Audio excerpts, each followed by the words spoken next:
మీరు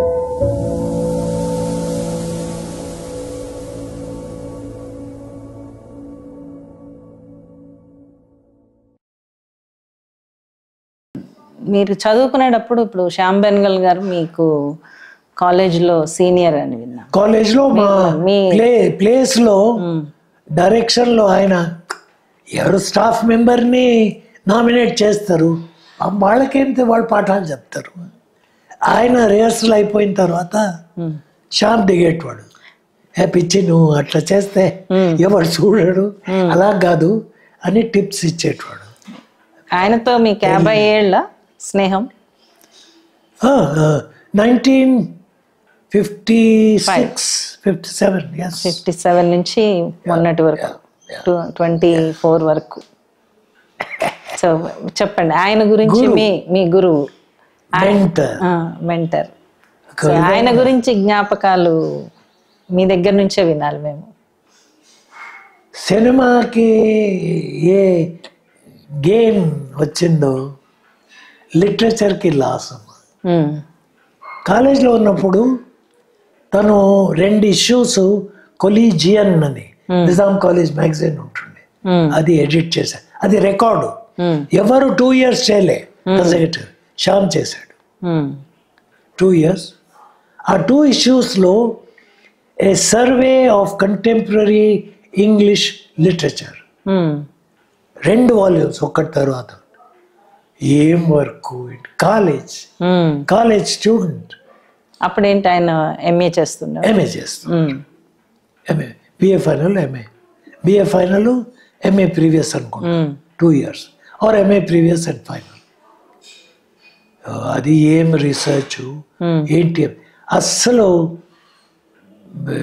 English literature గురించి ఇవాళ నాకు సగం ఉన్న జ్ఞానము, నాలెడ్జ్ ఆ 2 issues వల్ల. అదేగాక పాబ్లో పికాసో క్యూబిజం అని ఒక స్కూల్ ఆఫ్ పెయింటింగ్ ఆర్ట్ ఉంది, అది శ్యామ్ చాలా నచ్చింది. తను కూడా చిన్న చిన్న పికాసో లాగా క్యూబిస్ట్ స్టైల్లో చిన్న చిన్న బొమ్మలు. సో ఆర్ట్కి లాస్, సినిమా గేమ్. పద్యాలు రాసేటోడమ్మా, ఎంత చక్కగా రాసేట. English translations from Urdu to English, Telugu to English. Doctor Waheeduddin Ahmed అని ఆయన CESS, centre for economics and social studies డైరెక్టర్గా చేస్తున్నప్పుడు పోయారు పాపం. ఆయన కూడా శ్యామ్ క్లాస్మేట్. వాళ్ళిద్దరు కలిసి ఉర్దూ పోయిటరీ, గాలిబ్, ఫైజ్ అహ్మద్ ఫైజ్, ఇలాంటి పెద్ద పెద్ద ఫేమస్ పోయిట్స్ వాళ్ళ వర్క్స్ ట్రాన్స్లేట్ చేశారు. So literature, poetry, art, theatre అన్ని దీంట్లో really he is a multifaceted genius.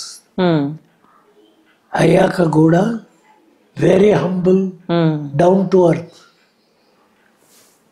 Alwal నుంచి సైకిల్ ఎక్కి నిజాం కాలేజ్ ప్రతిరోజు రావడం.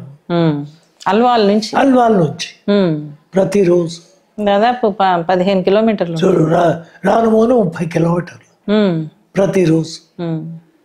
అంటే వారానికి 3 సార్లు అయినా చేస్తుండే. మధ్య మధ్యలో ఫ్రెండ్స్ ఇంట్లో ఉండిపోయారు రాత్రి.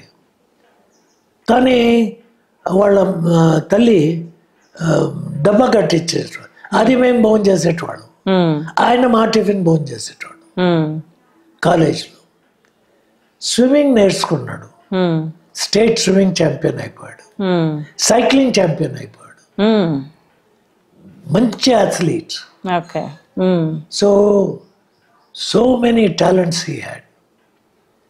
అండ్ సినిమాలు తీశాడు, multiple award winner, internationally acclaimed. ఆయన ఫిల్మ్స్